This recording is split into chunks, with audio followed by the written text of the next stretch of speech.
With me to discuss is Professor Lina Khatib. She is the director of the SOAS Middle East Institute. I hadn't seen Jeremy's report. We watched it together. I'm struck by how many of the victims in these reports are pacifists who've worked with Palestinians, have picked Palestinians up from the Erez crossing. They are the people in the south most at risk from Gaza, but in a way they are in the same way closer to the Palestinians. Would I be right? Well, we have to remember that in this conflict, not everyone is an extremist, not everyone believes in violence, and there are pacifists on both sides. When you're talking about pacifists who are Israeli, who live near Gaza, these are the people who are also observing the suffering of the Palestinians in Gaza. And this perhaps makes them more likely to want to help because of, observing the suffering of fellow human beings. Rather than those who are in Tel Aviv or West Bank, or in Jerusalem, who are more detached from it. Yeah, I mean, this is, of course, a generalization. However, in general, communities that are isolated from others don't really know what it's like to be on the other side. And so when you have communities that are completely detached from what life is like for these Palestinians, then perhaps they don't even imagine the scale of the suffering. I don't know how the parents deal with what they're hearing and what they're seeing. Why do you think it must have been a deliberate strategy? If Hamas had come in and shot the men and shot the soldiers, that would be one thing. But shooting children, burning children, slitting the throats of children, that is a deliberate strategy. Why? Why have they gone that far?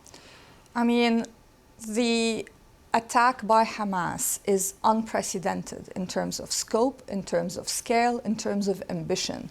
Hamas wants this to be a message to Israel that this is an existential battle now. And for that reason, they are attacking everybody. They regard everybody as a legitimate target to instill fear in the Israeli population, because they know that the Israeli state exists to protect the Jewish people and the Israeli citizens. And so in attacking the civilians, Hamas is basically trying to say this idea of the Israeli state is not viable. So they are sending a psychological message to the rest of the Israeli population, which is, another tool of warfare. This is psychological warfare as well as a military attack causing actual physical casualties. What about the message to their own people in Gaza? That too. I mean, Hamas wants to be seen as heroic, and it's no accident that the But there are lots of Palestinians who won't see this as heroic. No, of course not. But I mean, we've seen in the reports people being very desperate. I mean, we have to look at the circumstances of people in Gaza. They are so desperate that for a lot of them, they feel they have no other alternative. And they think either way, we're dead.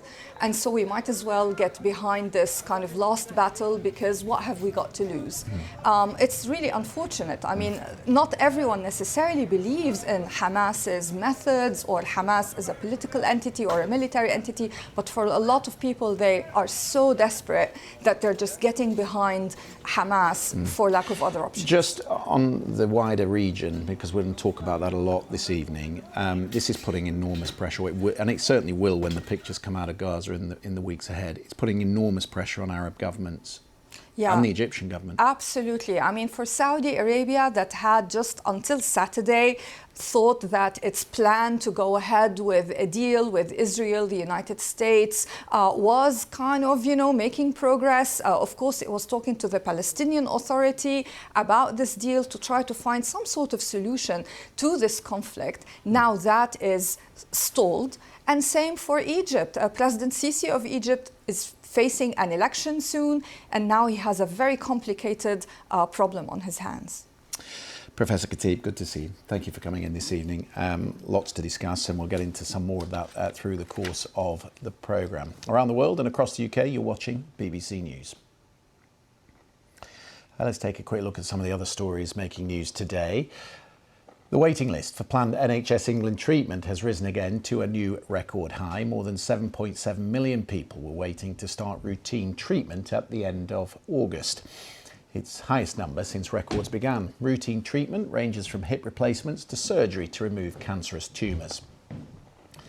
The former Formula One boss Bernie Ecclestone has been given a suspended prison sentence for fraud. The 92-year-old billionaire pleaded guilty at Southwark Crown Court.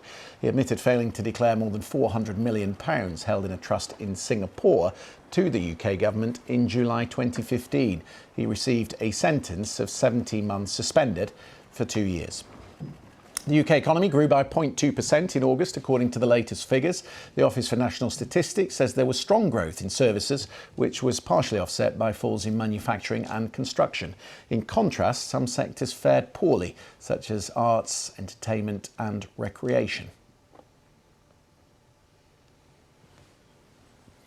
You're live with BBC News. Now, there are around 150 people thought to have been taken hostage by Hamas. Last night, we received a bit more information from the Israeli Defence Force on where they're being held. They believe they've been dispersed among tunnels under Gaza in locations that were not known to be used by Hamas prior to this conflict. But remember, this is not just an Israeli hostage crisis. There were 23 nationalities among those killed on Saturday. The US said tonight that 27 Americans were killed, 14 are still unaccounted for. It's believed some of them will be among the hostages. There's 18 French citizens that are missing, including several children. The French Prime Minister Elisabeth Borne said they are sure that some of those were abducted by Hamas. 17 British nationals killed or abducted.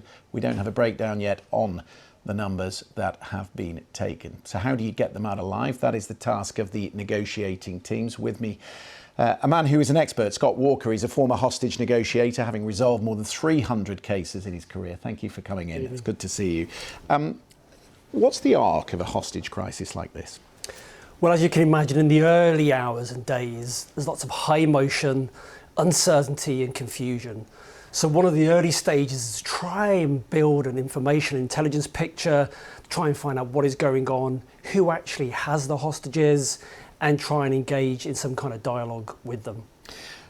It's different, though, when you're dealing with an organisation rather than a state or a government, and the demands of Hamas are so much different to what other groups would be looking for, correct? Well, this is the challenge in this particular case, because the negotiations, when they take place, are actually occurring in a war zone.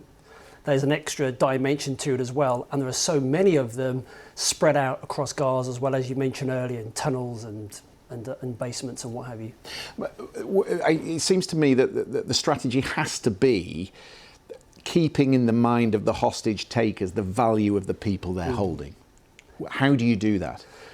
Absolutely, it's about humanising them, and it's just to kind of reiterate right at the beginning, when we talk about negotiation, we're not talking about agreeing or condoning or acquiescing to the hostage takers.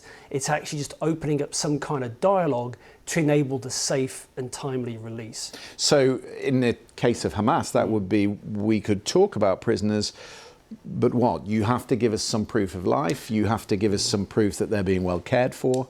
Absolutely. Proof of life is one of the fundamental aspects of all hostage negotiation, and it's normally done in the very early stages.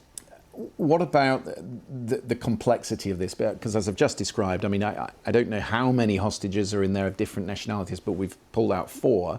The French, the Brits, the Americans, of course the Israelis.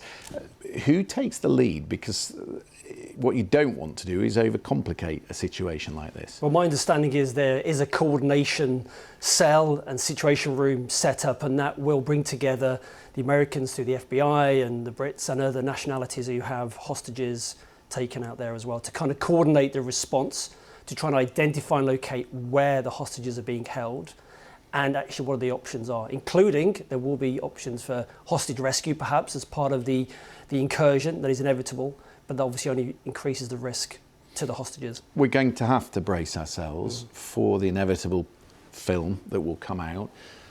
We hope against hope that it's not somebody paraded who is already dead, but does that, as a negotiator, does that affect the give and take that tends to develop in a situation like this?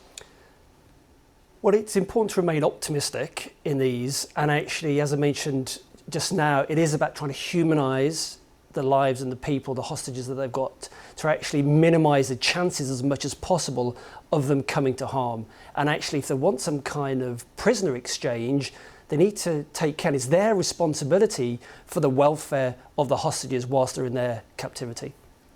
Are you hopeful?